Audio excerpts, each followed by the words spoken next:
In 1995, too many things happened, including the founding of Amazon.com and the first search engine. But mostly it marked the release of the first film completely done with CGI. That film was Toy Story.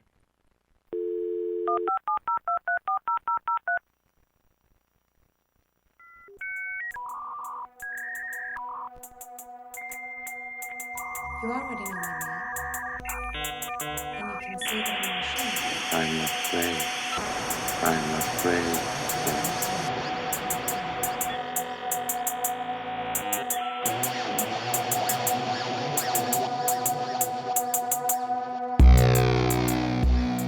Welcome to the Final Girls podcast. I'm Anna Bogutska, your podcast host. I'm a critic and the author of Feeding the Monster, and in this series of the Final Girls podcast, I'm journeying through the intersections of horror and technology, from the very first robots of the silent era, sentient AI, and living robots.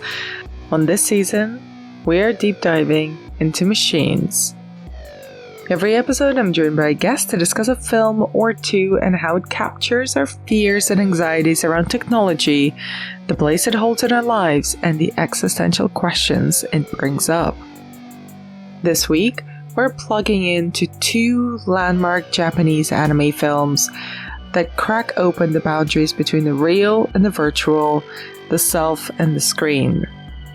We're talking about Mamoru Oshii's cyberpunk classic Ghost in a Shell and Satoshi Kon's psychological horror Perfect Blue. Both films came out in the mid to late 90s, right as home computers were becoming the norm and the internet created a new wild west of screens and surveillance. Both films follow two women caught in systems they cannot control, haunted by questions of who they are, when they're being watched, and when they're alone. These films have no jump scares, just tons of existential dread, identity crises, and the kind of machine body horror that makes you question what it means to be human. Joining me this week is self-professed anime nerd and Dread Central's editor-in-chief, Mary Beth McAndrews. And if you haven't seen Ghost in a Shell or Perfect Blue yet, consider this your spoiler warning because we are going to be deep diving into both of them. Remember to subscribe and review the podcast if you enjoyed this episode or indeed this series, and you can see what other films I've been covering over the past few months and which ones are still coming up over on our Letterboxd page. Do let me know what online super fandom you subscribe to by dropping me a line on hello@thefinalgirls.co.uk. And if you want to support the podcast, you can do so on Patreon at patreon.com/thefinalgirls. And with all that said, please enjoy our conversation about Ghost in a Shell and Perfect Blue. This episode might as well be called Anna's Introduction to Anime by Mary Beth, because Yay! I have no idea and you're the expert. Thank you so much for being here and taking the time. I'm so excited to be here to talk to you all about anime and to incredibly important and good anime as well. So before even we get into the general icebreaker tech and tech horror conversations, we already had some of those chats when you kindly helped me out with the introductory episode of this series. But tell me a little bit about the relationship between anime and tech horror. Or I should say between anime and technology.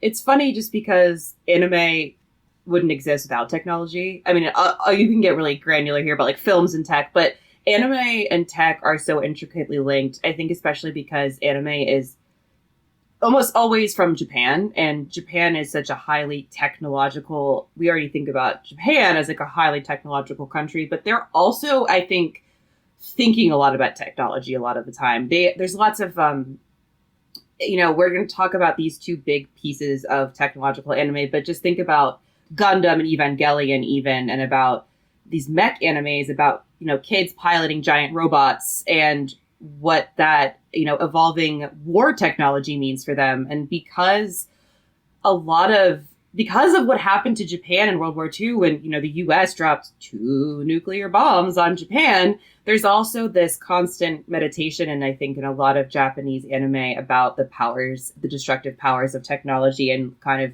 ruminating on that, and also what that means for the future, which I think that we'll talk a lot about that in Ghost in the Shell and Perfect Blue. And even more, like, animated medium gives you so much more opportunity to imagine really wild futures. Like, we'll talk about that with Ghost in the Shell, and how I think animation is the perfect way to think about the ways in which the human body can be modified and changed in really fascinating ways that might be really hard to render in reality. But with animation, you can really explore that relationship even more fluidly and more experimentally. Tell me a little bit about your relationship with both of these films, because for the listeners as well, this is how much I value your contributions and your advice in this particular subgenre. I had not seen Ghost in the Shell before, and anime, as I've said before, is kind of a huge blind spot for me. So tell me, what is your own relationship with Ghost in the Shell, Perfect Blue, and why are these such monumental texts? So I'm a huge anime nerd. I mean, like, compared to most people, like, to some anime nerds, I'm nothing, because I'm not, like, constantly watching shows and everything, but I'm a huge fan of, like, anime in general. And I watched Ghost in the Shell in high school because I'd heard about it. And definitely in high school, I liked it, but I had a very different relationship with it than I do now. And then I actually took an anime and manga class in college, which was really incredible. And we watched Ghost in the Shell again, which gave me an even better appreciation for it, in discussing it with other students and with my professor, and really digging into the juiciness of it. And I want to get into that because I think there's, like, a really easy way to look at Major Kusanagi's character as, like, very sexualized, but I think there's a really interesting tension in Ghost in the Shell that I'm really fascinated with, which, again, I'm jumping ahead. Mm-hmm. And then Satoshi Kon, who did Perfect Blue, Satoshi Kon is, like, actually a huge influence on me. I love every single one of his movies. I own all of them. I've written actually a few papers about him as a writer, as an animator, as kind of almost a technological prophet with his work. So I'm a huge fan of what Satoshi Kon does with his work, and Perfect Blue is his first one, and it really is such, I think, an object way ahead of its time in talking about fan culture. And so I think these two films, they were made in the 90s, but I think, again, they're just way ahead of their time in what they're grappling with subject-wise. And I have loved both of these movies for a very long time, and they were actually sort of towards the beginning of my journey into watching more anime. And these are animated films versus anime series. Mm-hmm. So I think they're easier in a way to digest because there's not a lot of them, because I know anime has a reputation for being very long, hundreds of episode seasons. But these are examples of anime films that I think are not just incredible pieces of anime, but incredible pieces of cinematic filmmaking in general. So let's start with Perfect Blue, because this is a film that kind of has come up and has circulated quite a bit and is sort of a cult text in the horror space as well.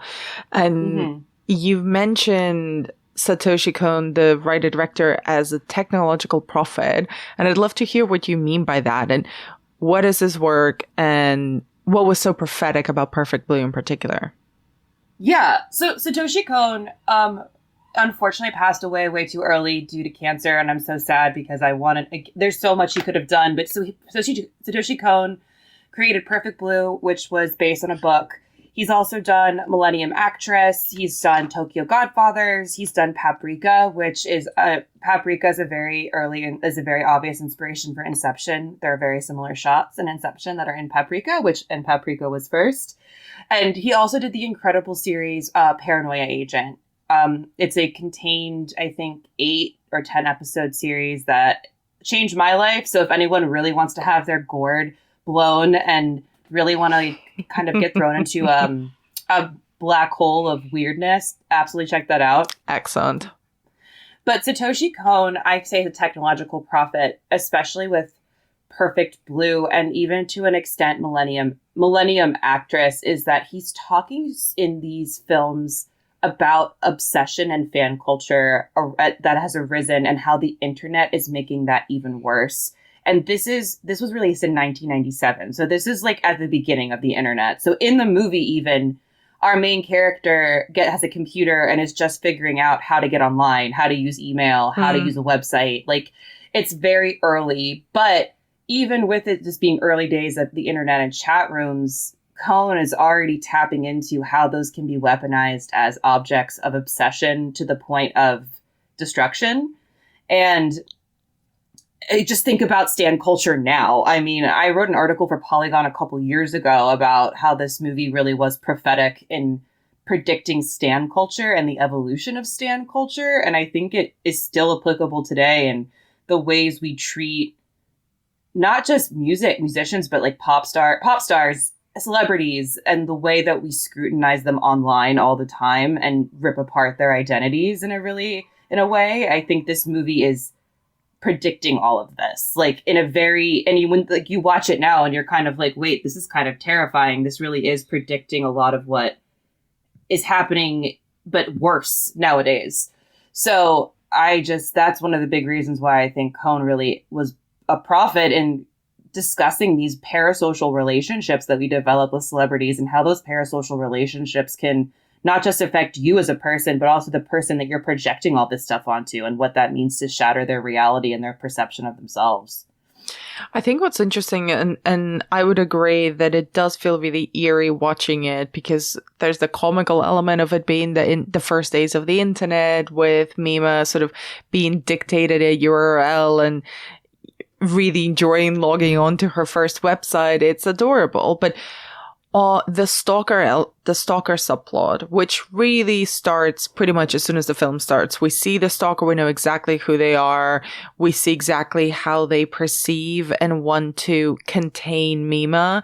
There's a really gorgeous shot at the beginning at the concert of Cham where the stalker guy holds up his palm so he can see her dance on the palm of his hand. And it's a way of kind of keeping her, literally holding her within his grasp and his control.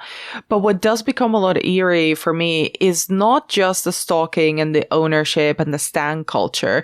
It's the interaction from the idol as a human being, not the idol persona, with the stalker and with the stan culture itself. Because it also starts off in a friendly, convivial way where Mima is like, oh, isn't it cute? They're writing a diary in my voice. It's so adorable. They really love me. They really get me. I feel seen. I feel understood. And then it gets creepy, and then it gets scary. But at those first moments of interaction and of welcoming the attention, they hint at the mutual relationship, like the mutual exploitation. The idols and these, celebrities, and you can adjust that to whatever world you want to explore, be it movie stars, influencers, micro celebrities, YouTubers, podcasters, whoever it was. And then they need an audience, they need fans, and they need essentially people to be constantly, not at their beck and call, but interested in what they're doing and who they are. Yeah. And at the same time, that interaction can lead to really creepy scenarios. Well, and, Mima is this pop star who wants so badly to move into another sphere. And we've seen that. We've seen, like, pop stars want to be actors. Like, Charlie XCX is going to be in a Takashi Miike movie. Like, what the hell is that? But she's going to be in a ton of movies, including my friend Julia's movie. Oh, you know what? Hell yeah. Well, I love Charlie XCX, by the way. I'm just fascinated to see how she's going to be as an actor. But that is neither here nor there. But, like, Mima wants so badly to be taken more seriously, and she's seen as one way. And I love how this movie portrays this as, like, always seeing a group of creepy guys holding cameras, talking about her as if they are owed something. Like, oh, she's moving to this show where she's going to be playing a sexualized character. She shouldn't do that. And just talking about her as if they really have, as if they are true stakeholders in her life. And she has to convince people that this is worth it. And she has to, instead of having autonomy over herself, has to convince not just her agent and the people and like the people she's paying, but the people that pay her fans, that this is really the right move. And again, like these are conversations I feel like happen online all the time now, but in Perfect Blue, it was pretty early in that, especially in how the internet only exponentially increases that, because this website she finds, Mima's Room, is her stalker essentially recreating what he thinks she should be. But like you're saying, she's like, oh, it's so cute. They're pretending to be me, that they just really care. And then she realizes it's like, this is shattering my concept of who I am as a person. I no longer have a grounded identity, and I don't have anyone to help me ground myself, and I don't know what to do about that. And it just really shows how the internet, and I think this is so true, unmoors you from reality a lot of the time. And like how social media can really skew your perspective on yourself. I mean, as someone who writes online and like does a lot of online content creation, which is wild to say about myself, like it's really easy to like kind of lose sense of who you are as a body rather than just like an online presence. And that is a really weird thing to experience as a human being. And I think that Perfect Blue is navigating that again in 1997. And and the novel that was written, he based it on. I've never read the novel, but it just, again, is foreshadowing these relationships and what those relationships are going to look like, or the dangers of those relationships. Because again, he's playing in the idea of the otaku. Have you ever heard of that phrase before? I have, yeah. It's like the super fans, right? The voracious consumers of pop culture. It's super interesting about otaku, because otaku in the States versus otaku in Japan is like very different. Okay. Or at least it was for a while. So otaku in Japan is more akin to a term called hikikomori. They're not exactly the same, but like hikikomori are people who never leave their houses. They are known for having like very messy houses full of objects that they collect, like a lot of manga, things like that.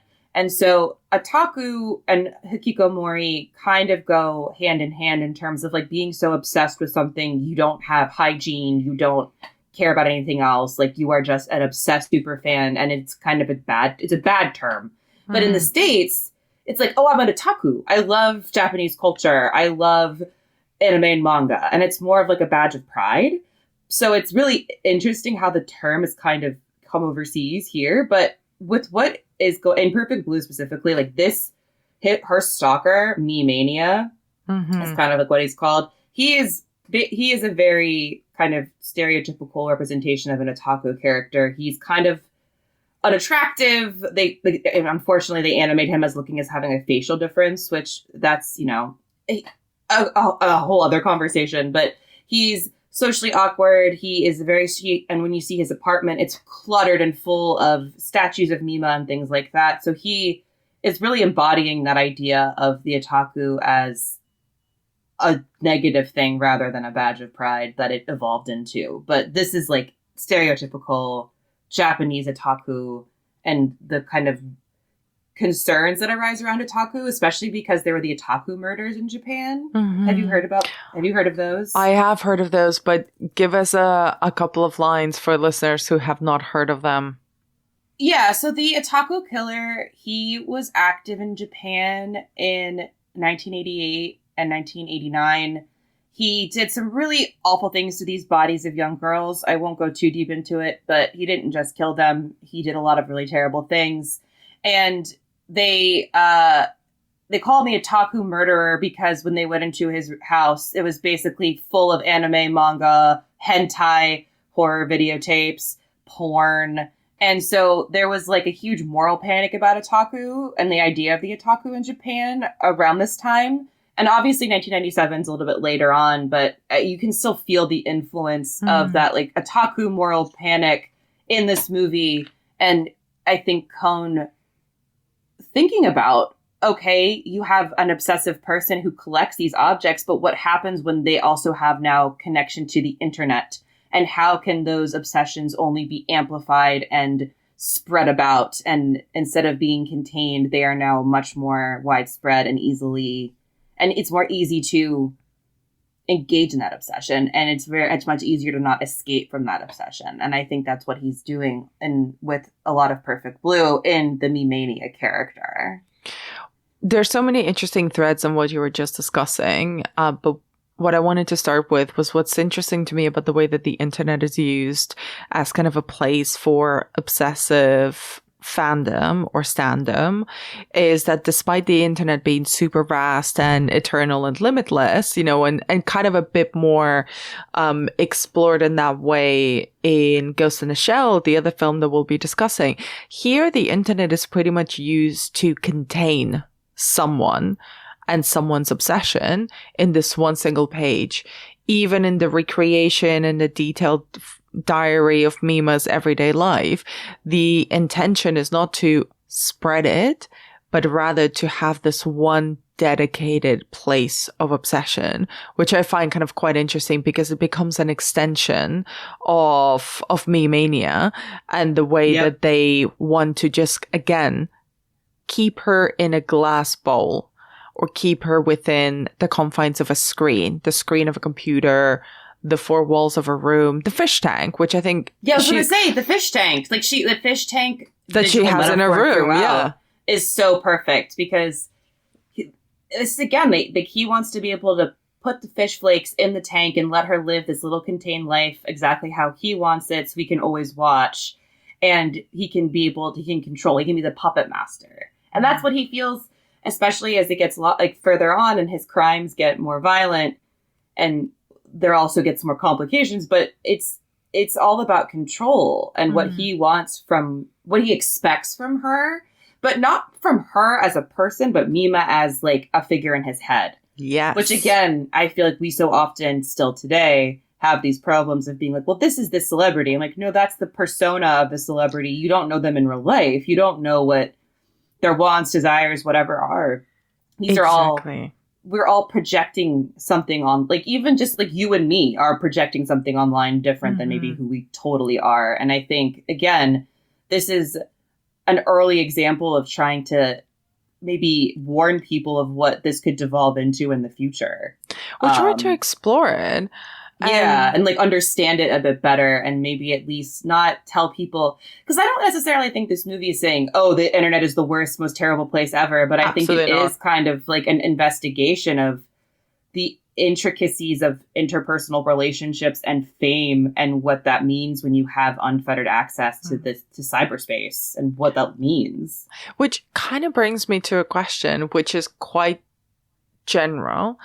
And who is Mima in this film? What are the different personas that she plays versus the real person that we see when she's alone in her room? So Mima is such a fascinating character. I love her character because, we're introduced to her as like one of the members of Cham, this J-pop group that, everyone loves. They're so excited about her. She's the star. She's the hot, she feels like she's the hot one, basically, the way that she's set up. So she has this persona that she is, this little, and it's, again, this infantilizing persona that we see in a lot, I think we still see today with pop groups and especially with women, is they're infantilized. We don't really get an idea of her age, but we know that she is older than she appears on stage at first when we see her. She's in like an outfit that kind of looks like a Sailor Moon outfit. So it's like a short skirt, we get that whole vibe of her being the pop innocent figure. And then we have Mima as the actor who is trying to be taken more seriously. But then there's the Mima by herself who I don't think she really knows who she is. And I think that's a really fascinating thing with this movie is so often we see her looking at her reflection or we see her doing mundane things and we see her slipping into either the Cham persona or the more serious, but it doesn't feel like she knows how to drop it. As everything kind of melds together for her already because she's young and you feel that she doesn't have those boundaries quite yet. It's a little bit more fluid for her about like where the personality or the figure starts or ends and where she as a real human being begins. And she's so alone all the time when she's not with either her bandmates or her agent. She doesn't have anyone outside of that sphere to kind of help her form her fleshy insides into like an actual person. And so often you see her using outside strangers perspectives on how to shape her idea of who she is as a person. And we see her, and I mentioned being unmoored, and like I think we do see that. She's in the bathtub underwater screaming. I think she is and then we also see her perceptions of reality start to slip as things progress and as things get more intense, the more that she tries to set herself apart from the expected persona of the Cham superstar and her trying to become the more serious actor. Reality starts to slip, and it's almost like she's unsure. She's questioning everything. Is she making the right move? Who is she really? What is her value? And it's this really, and I again, they don't give her an age, but she again feels very young, and she's going through these like these mental, emotional transformations as such a young person who's been in the spotlight, and she's struggling. And I think it's again refreshing to see. We've seen pop star struggle movies a lot. Like I know that those are not necessarily a new kind of movie, but this one feels so different because it's not just about like the pop star did drugs and is like having a comeback, but it's more, again, about a woman just trying to make a career move, a completely normal thing, and how a completely normal thing is villainized and made to be a living nightmare because she simply wants to be something that isn't what's already expected. Well, I think the film also, I find her really fascinating because, yes, like you were saying, she's unmoored and she doesn't know who she is and she's sort of trying to find herself. But what's interesting is that you used the word stakeholders before, and I think that's completely apt. You know, it's all of the agents, the managers, the casting directors, and her fans and her stalker who are stakeholders in her life. And she kind of tries to please all of them while also in the process trying to figure out who she is. And there's this, you know, there's a poster of her and the Cham girl group on her wall, and she takes it down. Like she's surrounded by images of a version of her, but really struggling to understand who she is or who she should be just for herself, not for an audience. Yeah. But what's particularly interesting that she quits the girl group to become an actress. And by definition, you know, she is placed constantly in rooms where she's being judged and being told what she should be doing, what she should say. By a lot of men. A lot of men. And also, like, if she wants to be quote unquote taken seriously, she needs to shed who she is in order to become other characters. So she's constantly iterating personas and putting on masks. So when we see her alone, she has no idea who she is. And and this is kind of where the through line and the plot line of the stalker gets increasingly intense, is when the stalker is telling her who she is and she is tempted to believe them. Tempted to believe that this is who she is, this is what she was thinking, if that's what she was doing, because they're documenting even the milk that she buys, then why, if they know her that well on a day-to-day basis, maybe they do know her insides as well. Maybe she should believe them. It's like gaslighting to the most terrifying extreme. You know what I mean? Like also, what does that term even mean anymore? Anyway, but it's just like completely throwing her reality out of whack because she doesn't really know what her reality is. And I don't even mean like in a personality, like I just mean like she doesn't know, like you said, she doesn't know who she is without someone telling her what she needs to do. And she hasn't been given the opportunity to like really make her own decisions outside of an agent telling her yes or no, or a man in glasses saying it's the right move. And she puts herself in these really awful situations, and not necessarily awful. Like, you know, she performs in a graphic rape scene, and they don't show necessarily the graphic rape scene, but they talk about it and how her tackling it is going to help really show people that she's ready to be more than just Cham. But then she doesn't really have much of she has a choice. Like, it's the illusion of choice, I think, also in this movie that's really fascinating, is that like there's an illusion that she's making the choice, but really it's either you do it or you just go back to being no one. Because then we also see her Cham like going on without her and growing without her.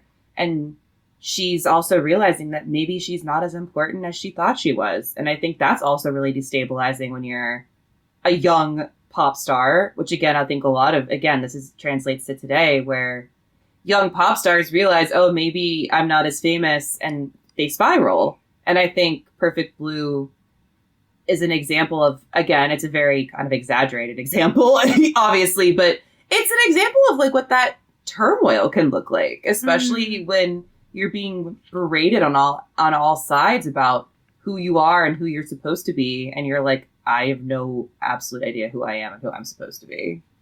And I wanted to ask what you think about the role that screens play in here, because I think between the computer screen, the camera, the filming, and all of the kind of secondary screens as well that we see throughout the film, they play a huge role in aiding and just visually communicating that destabilization that Mima goes through. I love it. I am obsessed with how much Satoshi Kon is like, we're going to put a camera staring at her in every moment humanly possible. Like, he just like is so unsubtle, but I think that's what I love about him, is that like the movie is so surreal and bizarre, but it's also incredibly unsubtle, where it's like, you open with all of the camera, like all of these creepy men. This is the point. This is the point. Yeah. The creepy men are looking at her. They're taking pictures of her, but it is only an image of her that they're seeing, not the real Mima. Exactly. It's like at the beginning, it's this concert, and I love the concert because it just looks like it's at a park. It doesn't look like it's not a big show. It looks like it's at like a play. It looks like it's at like a park, and it's a bunch of creepy guys armed with cameras, taking pictures, getting videos, so they can own the image and then sell the image to other people too. Because we get that, we see the three guys who are like talking about Mima and the rumors and the footage they got. There's even a moment where, like, you know, you mentioned earlier, Mania, her stalker, is looking at her like on his hand dancing, and even like he's looking at her through a camera, and that's how he also is looking at her at these concerts, is through the camera. So it always reminds me of the Blair Witch Project line, where Josh says to Heather at one point, I get why you like looking at the world through this camera. It's not quite reality. There's that detachment from reality you get through looking through a viewfinder almost, because you're not looking directly at them. You're looking at them through something. So there is that really interesting detachment happening just through all of, like, I mean, Mima's constantly being monitored, whether through people filming her stalker filming her, she's on set for something, she's getting her picture taken. Like, it's a constant reminder that she is always being looked at, and not just being looked at neutrally, but being looked at as a commodity. She is a piece of something to be captured and to be sold and to be owned, which again goes back to Mania wanting to contain her in the website, in like a fishbowl. There's this idea that if you can get this picture, get these videos, like, you own part of her, and that you now are owed something from her. And that just continues throughout this, especially as we learn about her agent's role in all of this, and these ideas of doubling and almost doppelgangers, and how, I think, which only goes further to emphasize this inability for Mima to understand at her core, who she really is outside of the images she's being fed of herself. Do you think we ever find out, or do you think she ever finds out as a character who she really is? I always think about this at the end, because the end of this movie is so interesting when, like, you know, we find out her agent has been working with her stalker, and her agent wants to be her, and it's this, her agent is also an obsessive, and this is the first time, like, her agent is a woman.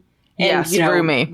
We learn to trust women. Like, in this movie, it feels like, okay, Rumi is we can trust her, but then it turns out Rumi is actually working with the stalker.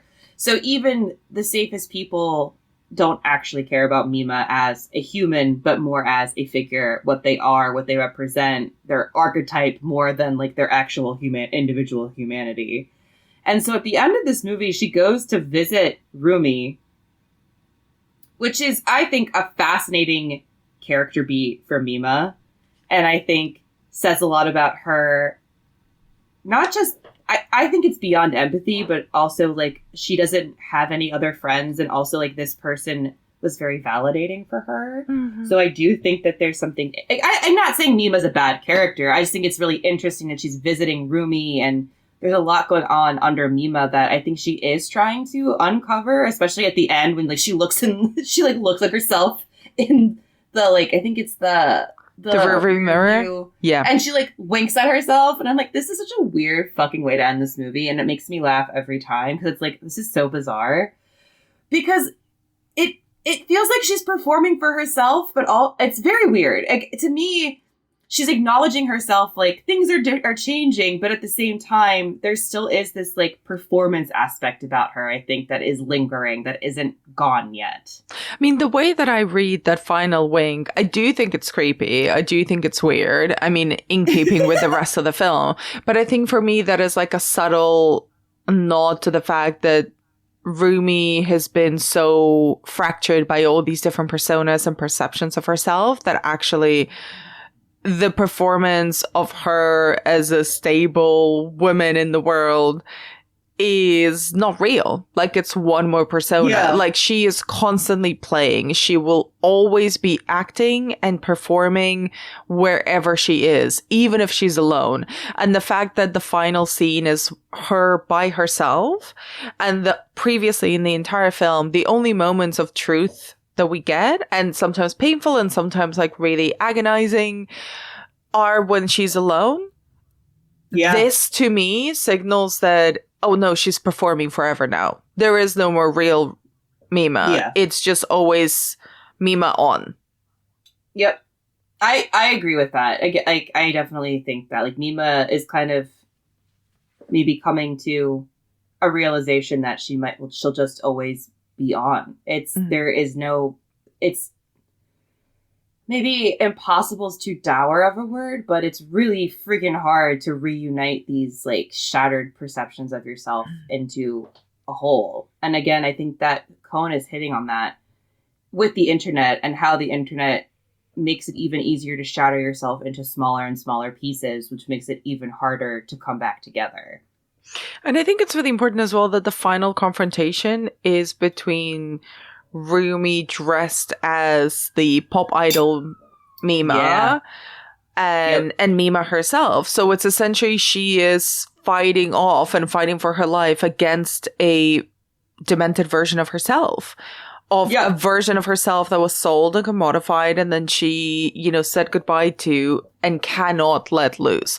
Like, between it's the literally stalker, a fucking slasher villain running after her. Like, her freaking doppelganger is running after her, and she can't escape it, but it's not really a doppelganger, and it's fucking scary. It's scary. It's as if, like, imagine that, Britney was, I'll always defend Britney, but imagine if, like, Britney is just being stalked and trying to be killed by a different version of all of the different versions and pop personas that she embodied over her career. I mean, I guess like the more apt comparison is Taylor Swift, because imagine a Taylor from all the different Taylor eras trying to go after the current Taylor. Oh That's a slasher movie right there. That would be so cool, though. Okay, you know what I mean? Copyright it. Nobody take it. Copyright, no one take it. Because I kind of look... But, like, it is a very similar, like, because there's only one version of Mima. Can you imagine a movie where, like you said, like, all of the different Britneys are chasing after her, all the different Taylor Swift eras are chasing after her, like, these remnants of your past? Because especially because with Taylor Swift, it seems like it's all connected to dating, too. So it's like the ghosts of your past are coming after you, and they're part of you and also not anymore, and there's something truly terrifying about that. Like, because, like, how are you supposed to move on? Yeah. And I don't know, actually. Also, being a famous celebrity, like, I can't, I don't understand it. Like, I mean, obviously the rich are terrible and we all know that, wealth, but also just like being in the public eye like that has got to be such a mind fuck. I'm fascinated by them. I'm fascinated by the mechanics of fame, particularly with what it means for like you as a human being, because we are not meant to be known on that level like that. So it is, I can imagine that it is exhausting. Like you become an entity, you become a business, you become a trademark. You are, Beyonce TM. You are not a person anymore. At least you cannot be a person in front of millions of people. But No, the fact you're that we selling them a like, commodity. Your Yeah. body is a commodity. Like we always give people always want to say like talk about sex workers and be like they're selling their bodies, and there's always the comment of like, well, so is everyone else. Like so are pop stars, so are celebrities. Like it's just not it's just like they've got might have more clothing on at any given point, but like they're all their personas, their bodies are commodities selling a good or product that we are buying. literally. I think perhaps a conversation about bodies is a good, slightly clunky transition to talk about Ghost in a Shell. Yeah. Because this film, I mean, I told you off mic, this is the one.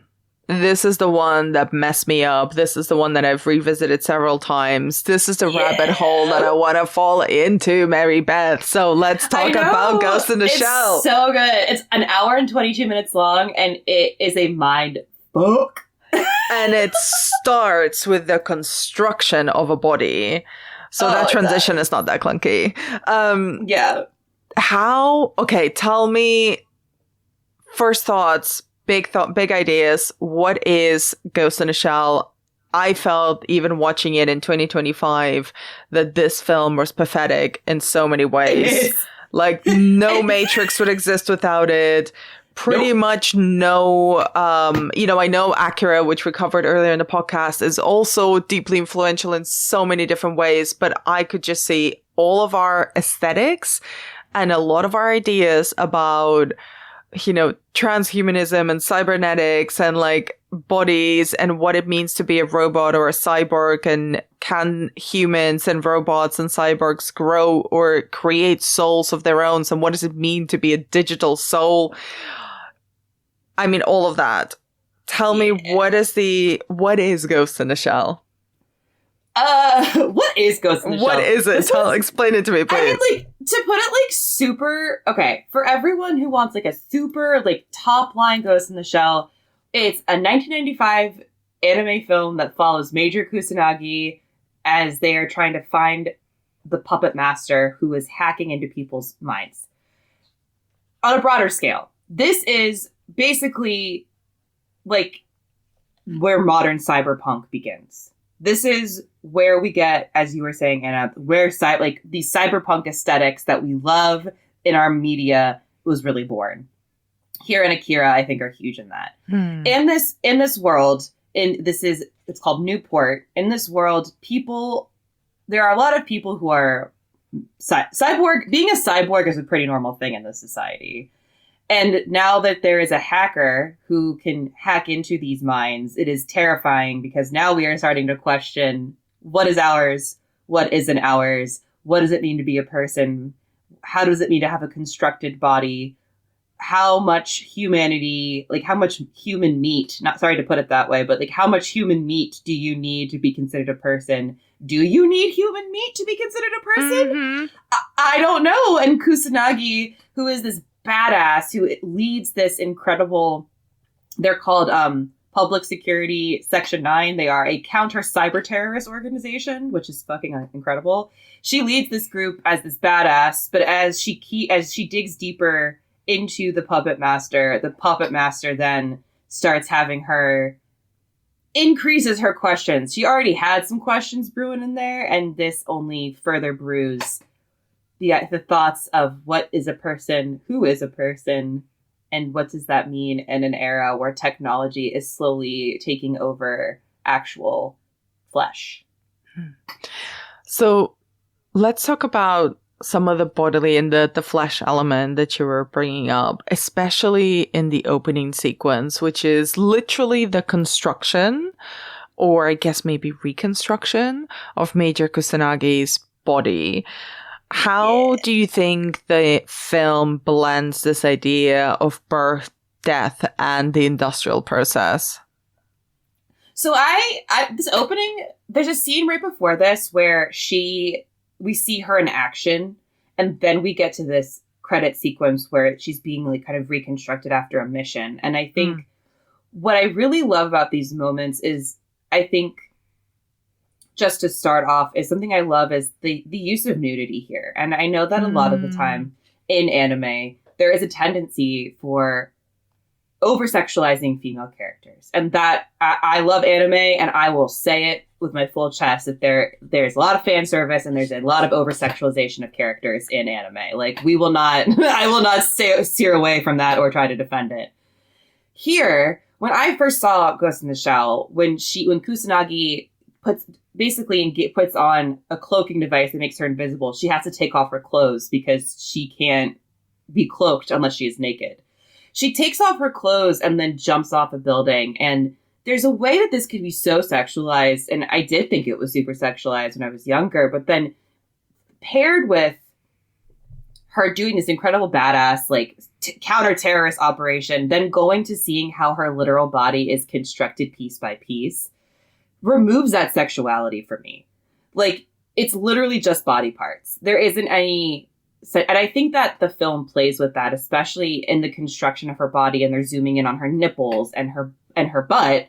And, you know, we talk about the male gaze so much in media and in Western media and horror media, but I feel like here it's taking your expectations of like a sexualized body and being like, this is actually like a robot body. How does that feel to you about watching this all come together? Like, what does that feel? And I think that leads into just showing that, like, humanity in this world is something that can be so easily constructed. It's not, you know, it's not just this, okay, we have to have a baby, this and that. It's a very streamlined process now. This isn't a new thing. Mm-hmm. We see her getting pieced together, getting sent through these massive steps of putting her body back together. But there is the idea that you can construct the human body. You don't need to be born a human and then raised up to become a cyborg. They are now, and like, you see muscles in her within the robot construction. And so there is this really fascinating, already right off the bat, introducing this super fascinating thing of like, is Kusanagi just full on a robot? Or is she a cyborg? Like, how much of this is a real Kusanagi? How much of this is lab created? And they introduced that question right off the bat, especially as she looks more and more human as she rises out of this like liquid tub, and it like sheds the paint. It looks like paint coming off of her, and she all of a sudden looks like a person again. It's just this incredible sci-fi moment, but also feels almost like a fantasy at the same time. It's a really interesting melding going on here at the introduction. Well, that's why I find it really interesting what you're pointing out, that this is why I use the term industrial process as well, because none of this feels particularly special or, you know, godly. This is like run of the mill. This is a tune-up. It's a factory. It's a tune-up. Yeah. She's a machine, literally. And the fact that she has such a distinct personality and persona and kind of voice and character comes through and is in direct opposition and kind of complicates her character a lot to how we see her being tuned up. And I agree with you. Like, I was also kind of surprised by not feeling as, you know, put off by I didn't feel like she was overly sexualized, mainly because her body was completely devoid. She was like a Barbie doll, right? It was muscle. It was a machine. She didn't have any functional genitals, no nipples even. It was just smooth. And it was a uniform. Like, the uniform was essentially the flesh, and the flesh is completely devoid of human elements, human bits, but also even the idea of sex is not present there because she is a machine, like a killing machine. She is the function above everything else. And also we see the body created and then destroyed and then remade again.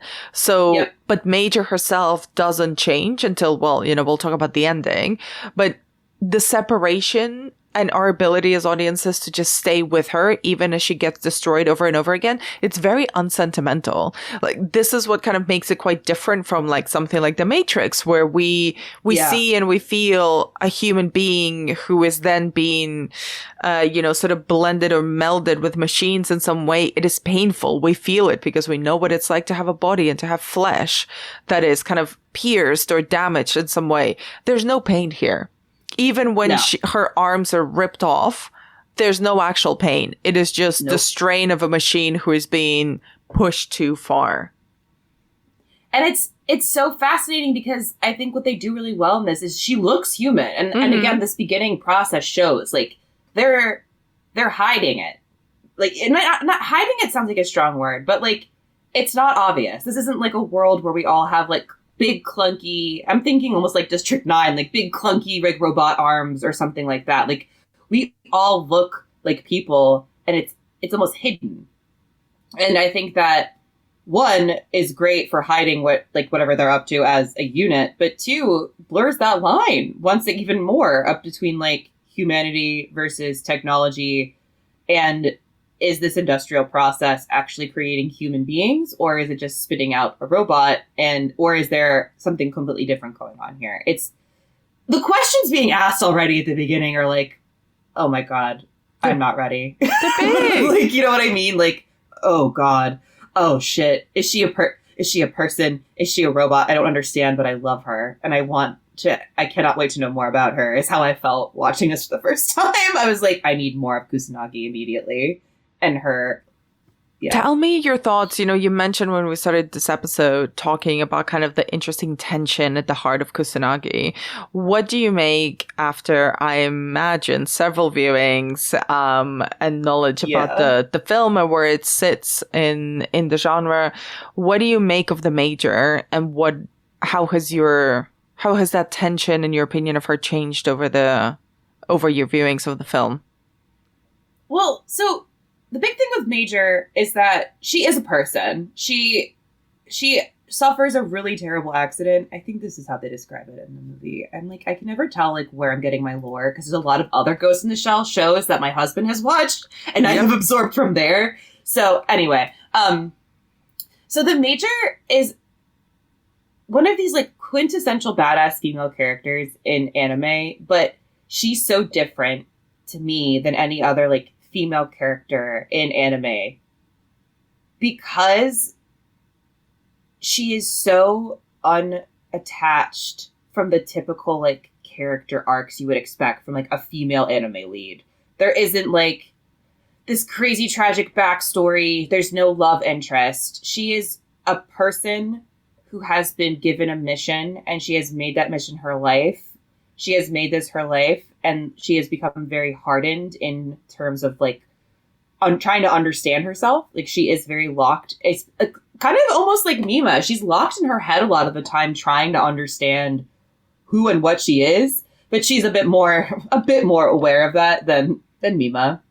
And you know, she is this character who is locked in more ways than one, and her, I think, internal questioning and internal thinking about who she is and what she is then completely blown up by the puppet master, as the puppet master kind of externalizes, I think, a lot of her anxieties.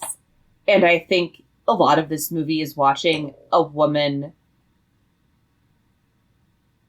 battle with externalized anxieties, but these externalized anxieties are fucking crazy monster robots that shoot real good guns, which I know sounds hilarious, but it's true though. Like this movie is not just about like a woman being anxious, but it's like her trying to parse through like what is going on, and when someone offers her potential answers, everything kind of shatters. Like her mission is no longer as important. And I think it's so fascinating. You know, again, it's a typical plot kind of progression of like, oh, a badass is then like, their worldview is shattered by something and it all changes. But what makes this feel so different is who Kusanagi is, how she experiences that, and what that means for her, or what it doesn't even mean for her, and how, like, even though this is such an epic movie, there are no easy answers. And I think Kusanagi is such an incredible, like, weird audience proxy, in that you don't fully know her, but you also really trust her, at least for me. And this distance that I feel like she has when I first watched it, and she feels very disconnected and feels robotic, I think that becomes much more nuanced as I've watched it. And it's not just robotic, it's a defense mechanism I see. Right. And I think there's, again, something really interesting playing with gender here, even if unintentional, about defenses as a woman and as a person in this world, and how to disarm those defenses, I think is really interesting as well. So tell me a little bit about what you mean when you say that the puppet master sort of externalizes some of her anxieties or perhaps even desires. So, okay, I'm going to try I have Wikipedia up for this just because, like, I love Ghost in the Shell, but sometimes I can't get it right. So if I don't get something totally right, everyone, I'm so sorry. Because, like, this is where it gets to me. This is the part I know what happens, but it's a little bit harder. Basically, the puppet master is essentially a project that was created to carry out political purposes. It's essentially like kind of AI that has gone rogue. And he explains how he was created, the puppet master. So he knows he was created. He became sentient, contemplated existence, and then realized, I want a physical brain that will eventually die. And so he has to download himself into a body, and then he can kind of like be a little bit more, he can be physical. So then he introduces the idea of the ghost and merging ghosts, which is something, and he wants to merge ghosts with Kusanagi. And essentially the puppet master is explaining to Kusanagi that you don't have, like, there are ways for consciousness to evolve beyond what you would expect. And I think that solidifies a lot of things to her because, again, she's stuck in this really fascinating reality and questioning what she is, who she is, and Puppet Master kind of expands her ideas of that means. And it breaks open something for her that humanity, or the idea of consciousness, maybe not humanity, but the idea of being a conscious being is more complicated than I think she had ever thought or anyone had ever let her kind of believe. What I find particularly interesting, and you use the word trust several times, and I think that's fascinating because Kusanagi she's been told what she is by humans. And the government. Yes. And like the people that give her job. Exactly. Like, she like Mima kind of in a way is like, she has a role she has to play. She has stakeholders. She has stakeholders. She literally is like constantly wrangled by men with guns, or Bato, her partner, who I love. Yes. But like she is constantly has stakeholders following her around and like telling her, well, yeah, this is just the way things are and you'll be fine. Exactly. But what's interesting about the Puppet Master is that, and I kind of find him fascinating because he says at one point that he wasn't like created by anyone. He just sort of appeared in the internet, you know, in the networks. Yeah. He just materialized through the network. So he isn't like man-created AI that went sentient. He is essentially the first fully digital sentient being that was created by machines. So when this machine tells her something, like offers her this other route, this blending of themselves that ends up happening, this is the first time that maybe she's hearing from someone that is not a human and that is not a stakeholder what the opportunities are for someone like her who is essentially transhuman. So someone who is, I'm talking specifically kind of about the merging of identities between a physical human being, flesh and bone, and a machine. And Major in this film is an interesting meld of both, where she is essentially enhanced as a machine, but her brain and her spinal cord, her personhood remains, which is why her body gets regenerated and tuned up and whatever, but her personality and her history remains the same. That is the human part of her. But there is very little, right? It's like RoboCop, you know, you've got like half a lung and an eyeball and a face, and does that make you human? And the answer is like just complicated. Yeah, it is though. Like she's literally pretty much just a brain because of an accident. And so she's like, what? And importantly, like Ghost in the Shell here, it's essentially like souls and the shell is the robot body in a way. Like if, again, reductive here because everyone's bodies in this world are a little bit different. But like the Puppet Master uses different shells to hop around so he can be in different bodies, but he's still the same consciousness. and he does that by hacking into people's cybernetics, which is so scary and so cool. Yes. But I mean, just think about, this is like so ahead of its time, because we're always talking, and this is not necessarily like, this is AI in a different way, but I mean, this is so ahead of its time in talking about like artificial intelligence, digital consciousnesses, but then also government surveillance to like the nth degree, because this movie is also very much about government surveillance and government like oversight, like too much oversight into things that go on in politics and with foreign affairs. We see Kusanagi. I think she assassinates a foreign minister at one point. It's a deeply political movie. Absolutely. Like, it's cool and badass, but it's also deeply political, and I think just continues to be more relevant in 2025. Like, rewatching it, you're like, Jesus Christ, like, they really did, like, predict, and again, we're not there yet, but, like, there's a lot of things it's, like, kind of predicting and discussing, and discussions that, like, are even more important to have now if we're really gonna do this whole AI thing, even though I absolutely hate what AI currently is.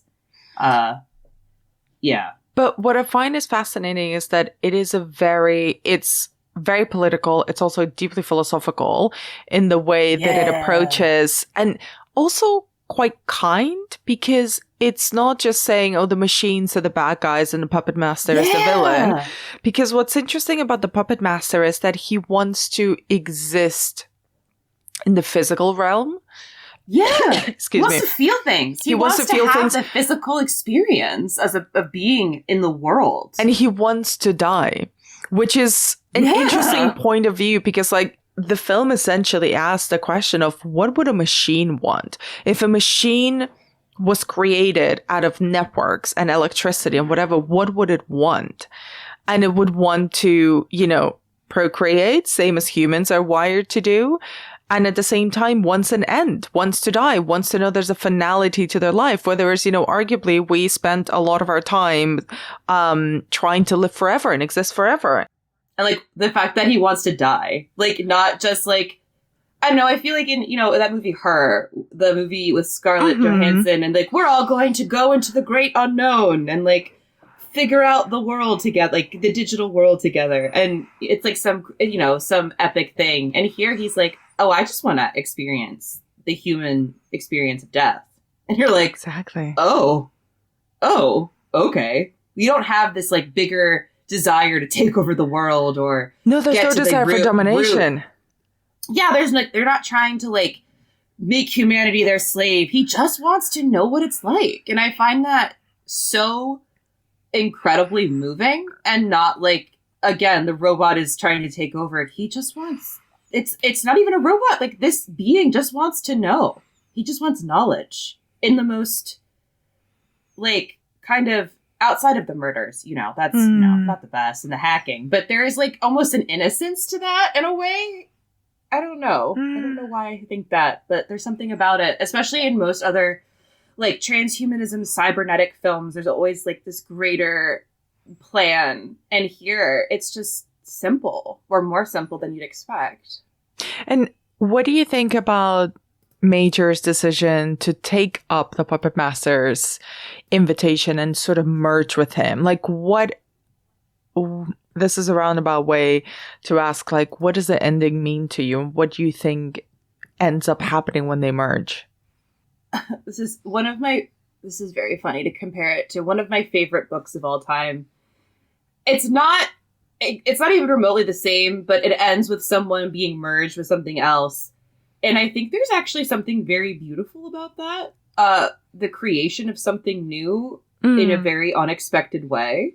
Mm-hmm. And it makes, for me, it's almost like it's a victory for Major to me. Like, this is a happy ending in a way for Major, because she is confirmed that everything she's worried is true, and that she finally was able, and Mima in Perfect Blue is always performing and is kind of like, accepts her fate, but Kusanagi is able to evolve and do something else and become something else, because she says to Bacho, her right-hand guy, that like she's not really Kusanagi and she's not really the puppet master. She's something different. Mm-hmm.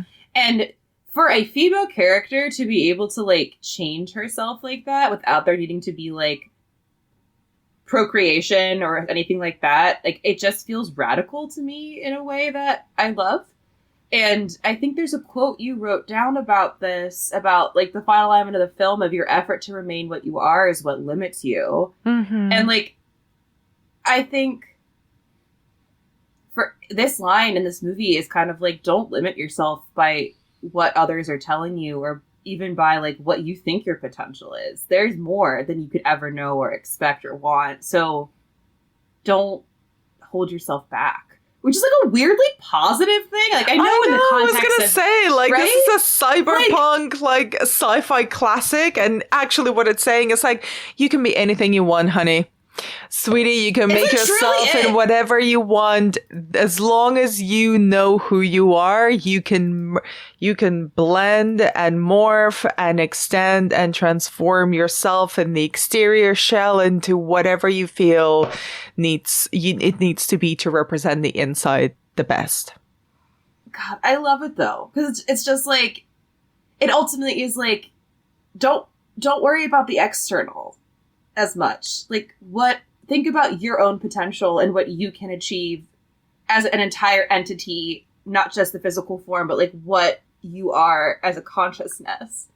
And don't let human perceptions of what reality is restrict you necessarily. And I'm like, you know what? I'm okay with that future. If like that's like what we're taking into the future is like, don't limit yourself and let yourself be open to possibilities. It's again like weirdly uplifting for the cyberpunk so sweet. future. You know what I mean? Like it's kind of cool. Considering there's a scene where Major literally tears half of her limbs off through the sheer strain of like lifting up a tank thing. Yep. And ends up in the body of a little girl that has like all the vibe of Annabelle the Cursed Doll. Yes! Oh my god. Yes. It's a very weirdly uplifting movie. Don't worry, that comes back in one of the shows. Well, her with her creepy little girl body. I wanted to ask you actually because I have only seen the film, the original 1995 anime. Mm-hmm. What do you think? What is the extended Ghost in the Shell world? I am not like, my husband is an even bigger anime guy than I am, and he has watched a lot more of the shows. There's the Standalone Complex, which I watched part of with him that I actually really liked. There's another series he just watched that I watched it with him yesterday, and she was funny because she was in the little girl body, and I was like, what happened to Kusanagi? And he goes, don't worry about it.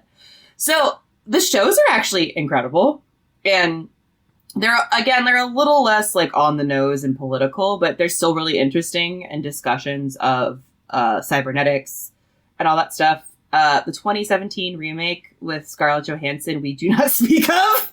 We shall not be watching that. Not even hungover. No, I have not seen it because I can't, like, in good conscience, watch it anywhere and give it money. You know what I mean? This is a movie I need to watch in less than legal means, so I'm not giving anyone money for it because they whitewash the shit out of it, and like that everything about what I've seen and read about it just completely kind of like, it takes the like surface level action of the anime and none of the like political discussions or like philosophical thoughts about what it means to be a person. Like it's just kind of completely devoid of what makes the original Ghost in the Shell film so special and incredible. I mean, this is too broad a question. We've obviously brought up The Matrix, but where do you see the influence of both Ghost in the Shell and Perfect Blue on other horror and sci-fi and other kinds of filmmaking? I mean, I feel like anything that's like cyberpunk in any way is influenced by Ghost in the Shell for sure. I have forgotten every movie I've ever seen in my entire life right now, but like, if you think about just like in any kind of like sci-fi film where the buildings are really close together and like it looks vaguely like an Asian city, like I think the cyberpunk vision that we see both in Akira, but especially in Ghost in the Shell, is just like reverberates throughout any kind of sci-fi media. I think especially with this discussion of transhumanism and cybernetics, I think it really changed the discussion of all of that and what it means to be a person. And I think that just echoes throughout every other film about AI, even if they don't know it. I feel like it's hard not to think about Ghost in the Shell. Perfect Blue. I mean, like, to call out Darren Aronofsky, because I love calling out men, he essentially ripped off quite a bit of it for Black Swan, and he won't admit it. But there are, like, moments that are, like, directly from Perfect Blue in Black Swan. So, like... Oh, he's admitted it to a degree. I think he wrote an obituary for Kon even back when Satoshi Kon died. It was weird. Like, he didn't for a bit and then did. I don't really know. It's a very strange situation here. Nolan won't acknowledge I don't think Nolan will acknowledge the Satoshi Kon influence on Inception. One of them disrespected Satoshi Kon's name, and I have a lot of problems with it. Because, like... I think I know that in the research for this episode, like, there's a couple of articles and a couple of side-by-side comparisons, and I think Aronofsky, to give him some credit, is that he has acknowledged that he fully lifted, like, the scene in the bathtub in Perfect Blue is recreated exactly in Requiem for a Dream.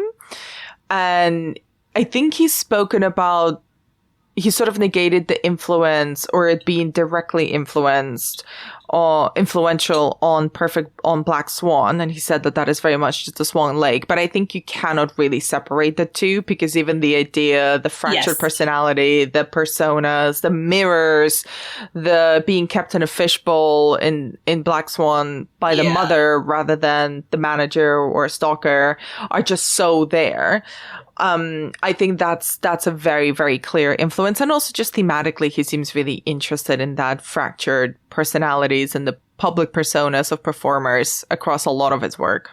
And I'm not saying that, like, Perfect Blue is the only movie that can do it, but, like, when you're pulling directly from it, like, maybe just give a little bit of credit is what I'm talking about. Obviously be inspired. I'm inspired by shit all the time, but whatever. It's just like this, I think there's this unfortunate, it's better now than it ever used to be, but still, like, this kind of dismissal of anime as, like, perhaps not as artful or as worth, like, attention or giving respect to.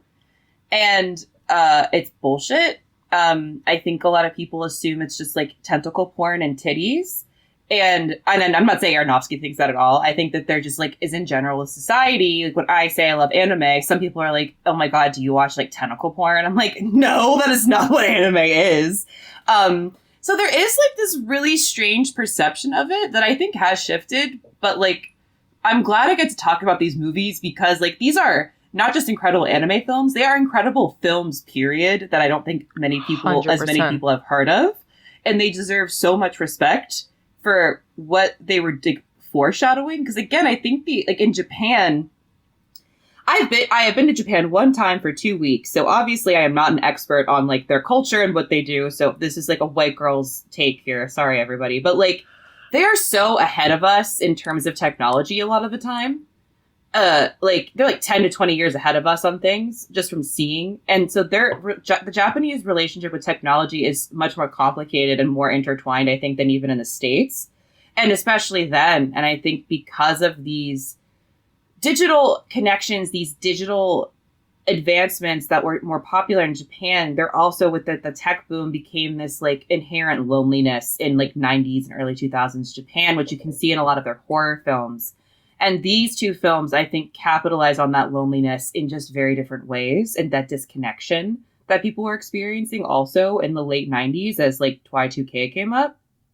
And I just think that these films are such important cultural objects, not just for talking about technology, but also talking about what technology means when it comes to loneliness, isolation, and what it means and how they are rewriting, how this technology is rewriting human interaction as we know it.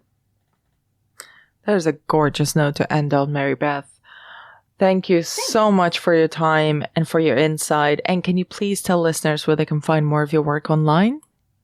I am so glad I could come on here and talk to you about Ghost in the Shell and Perfect Blue when I've been so excited about this because, again, like, and also the fact that you watched them and, like, watched it for the first time and were blown away, like, the coolest ever. I'm so glad you liked it. I was like, I loved really it. Hope she liked these. I really hope she liked it.